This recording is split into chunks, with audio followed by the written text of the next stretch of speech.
দাদা আজকে যে এখানে দীঘাতে এসেছেন, কালকে তো প্রাণ প্রতিষ্ঠা, কালকে প্রাণ প্রতিষ্ঠা, আজ প্রাণ প্রতিষ্ঠা হবে। আজ প্রাণ প্রতিষ্ঠা শুরু হয়েছে, পুজো শুরু হয়েছে, যজ্ঞ শুরু হয়েছে।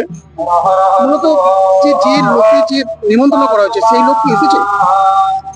দেখুন, এত হাজার হাজার মানুষ এসছেন এবং আমরা যারা বিধায়ক আমরাও বুঝতে পারছি যে আমাদের এলাকার মানুষ সবাই বলছে, সবাইকার আজকে আওয়াজ হলো দীঘা চলো। এবং কাল তো উদ্বোধন, মনে হচ্ছে কতটা লোকের সমাগম হবে বলে আশা করছি। এখন আমি তো গণক নই, তবে বলতে পারি যে এত সুন্দর আয়োজন, এত নিখুঁত আয়োজন এবং মানুষ মুখিয়ে আছে, কারণ এটা একটা মমতা বন্দ্যোপাধ্যায় যুগান্তকারী সিদ্ধান্ত। দিদি একসঙ্গে ঐতিহ্য আর ধর্মের মেলবন্ধন ঘটিয়ে দিয়েছেন এবং সেই সঙ্গে এলাকার আর্থ সামাজিক উন্নয়নের লক্ষ্য রেখে দিদির যে দীঘার সমুদ্র তটে এই যে জগন্নাথ দেবের প্রতিষ্ঠা, এটা খুব বড় বাঙালির পাওনা। হাজার হাজার বছর ধরে বাঙালি এটা মনে রাখবে মমতা বন্দ্যোপাধ্যায়কে। দেখুন এখন যেভাবে যে রাজনীতি যে দেখা যাচ্ছে মেরুকরণ, সেখানে দেখা যাচ্ছে ধর্ম নিয়ে রাজনীতি চলছে, সেই বিষয়ে কি বলবেন? এই যে জগন্নাথ মন্দির যে দীঘাতে যে উদ্বোধন করা হচ্ছে সেই বিষয়ে কি বলবেন? দেখুন, ধর্ম নিয়ে যারা রাজনীতি করে তাদের মধ্যে মমতা বন্দ্যোপাধ্যায় পড়েন না, কারণ মমতা বন্দ্যোপাধ্যায় সেই মানুষ যিনি হিন্দু, মুসলমান, শিখ, ইসাই সবাইকে নিয়ে এক শান্তির পারাবত, এক পশ্চিমবঙ্গে তিনি যেভাবে বাংলাকে সাজিয়েছেন এবং বাংলাকে যেভাবে সুরক্ষিত রেখেছেন, এটা মমতা বন্দ্যোপাধ্যায়ের পক্ষে সম্ভব। কারণ বাংলার প্রতি তার দায়বদ্ধতা, বাংলার প্রতি তার ভালোবাসা, বাংলার উন্নয়নে যে তার ঐকান্তিক ইচ্ছা, এটা যে কোনো মানুষের পক্ষে চিন্তার বিষয়। কারণ দেখুন, এই দীঘা, এই যে আজকে দীঘা দেখছেন, আজকে নিশ্চয়ই আপনারা বলবেন যে একদল মানুষ ধর্মীয় মেরুকরণ ঘটানোর জন্য ভোটের রাজনীতিতে কাজে লাগানোর জন্য চেষ্টা করছেন, কিন্তু মমতা বন্দ্যোপাধ্যায় চিন্তাধারা সেটা হলো আজ থেকে 3.5 বছর আগে। তখন তিনি চিন্তা করেছিলেন, এমনিতে উনি জগন্নাথ দেবের পরম ভক্ত এবং নিয়মিত জগন্নাথ দেবের মন্দিরে যান, পুজো করেন, এবং উনি তো হিন্দু ব্রাহ্মণ বাড়ির মেয়ে, তো ওনার বাড়িতে নিত্য পুজো হয় এবং আপনারা দেখেছেন তার কালী পুজো তো মায়ের নিজে পায়েস পর্যন্ত রানেন। আমার মনে হয় যে বাড়ির মা যেন পুজোটাকে গোটায় পরিচালনা করছে। এখানেও তাই, দীঘাতেও আমরা এসে দেখলাম যে দিদি প্রত্যেকের জন্য খুঁটিনাটি খবর রাখছেন, সাংবাদিকরা কোথায় আছে, অফিসাররা কোথায় থাকছে, পুলিশ প্রশাসনে কোনো কষ্ট হচ্ছে কিনা, আমরা যারা এসেছি তাদের দেখে নিচ্ছেন।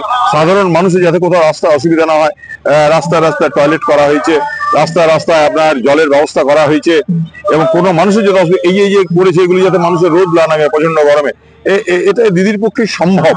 এবং সেই সঙ্গে আপনি চিন্তা করবেন যে এই মন্দির এই সমুদ্র তটে হওয়ার জন্য, যেমন দীঘার একটা ঐতিহ্যশালী দীঘা হয়ে গেল, একদিকে ট্যুরিজম, অন্যদিকে ধর্মীয় মানুষের আহ্বান, এটা কিন্তু দীঘাকে সমৃদ্ধ করবে এবং এই এলাকার মানুষের আর্থ সামাজিক উন্নয়ন করবে। এই চিন্তাধারা কিন্তু মমতা বন্দ্যোপাধ্যায়ের মাথার থেকে বেরিয়েছিল। দাদা, বিরোধী দলনেতা বলেছেন যে এই মন্দিরে যদি হিন্দু ছাড়া অন্য কোনো ধর্মীয় লোক ঢোকে তাদের ছবি তুলবো এবং সোশ্যাল মিডিয়ায় পোস্ট করবো, কি বলবেন? দেখুন, পাগলে কিনা বলে, ছাগলে কিনা খায়। এই মন্দির যখন প্রতিষ্ঠা শুরু হয় তখন মাননীয় বিরোধী দলনেতা কিন্তু এই মন্দিরের সঙ্গে ছিলেন। আজ তো ওনার উচিত ছিল যে এখানে এসে জগন্নাথ দেবকে প্রণাম করা। তবে উনি সনাতনী হিন্দু ধর্মে কখনো বলেনি যে আমরা আসবো এখানে দূর দূরান্ত থেকে, আমাদের আটকে দেওয়া হবে। আমরা কখনো শুনিনি যে আমাদের অসুবিধা করা হবে। আমাদের দুর্গাপুর থেকে এক ভদ্রলোক, তিনি সৌভ্রাতৃত্বের সম্প্রীতির প্রচার করতে করতে দুর্গাপুর থেকে সাইকেলে করে এখানে এসেছেন। গত পরশুদিন তাকে বেলদায় আটকে মারধর করা হয়েছে, তার পতাকা ছিঁড়ে দেওয়া হয়েছে।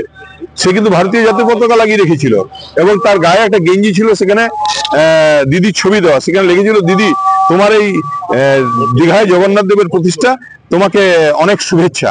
তো সেই গেঞ্জি ছিঁড়ে দেওয়া হয়েছে। তো এরা ধর্মের জন্য রাজনীতি করে না, রাজনীতির জন্য ধর্ম করে। তিনি কাজে সভা করছেন, যদিও পুলিশ পারমিশন পাননি, হাইকোর্ট থেকে পারমিশন নিয়েছেন। যদিও এখানে দেখা যাচ্ছে কালকে যে এখানে উদ্বোধন আছে, প্রাণ প্রতিষ্ঠা আছে, তো সেখানে লোকজনের কি আটকানোর জন্য কি ওখানে সভা? দেখুন, মমতা বন্দ্যোপাধ্যায় একটা কথা হলো, উৎসব সভাকার ধর্ম যার, তাই তো। তো সুতরাং সনাতনী ধর্মসভা সবাই করতে পারেন, তাকে স্বাগত। কিন্তু আমার বলার কথা, তারা কি সত্যিকারের হিন্দু ধর্মের ধারক বাহক হতে পেরেছেন? তা নহলে পুরীর জগন্নাথ দেবের মন্দিরের আদলে তৈরি দীঘার বুকে, যেখানে শুভেন্দুবাবু নিজের জেলা, সেখানে আজকে জগন্নাথ দেবের প্রতিষ্ঠা হচ্ছে, কাল প্রাণ প্রতিষ্ঠা। হাজার হাজার মানুষ গোটা বাংলা থেকে এখানে ছুটে আসছে। তো সেখানে ধর্মের নামে ভণ্ডামি করে যদি কেউ আটকে দেওয়ার প্রচেষ্টা করে, তো বাংলার মানুষ তাদের মুখোশ অচিরেই টেনে টেনে ছিঁড়ে ফেলবে, জেনে রাখুন।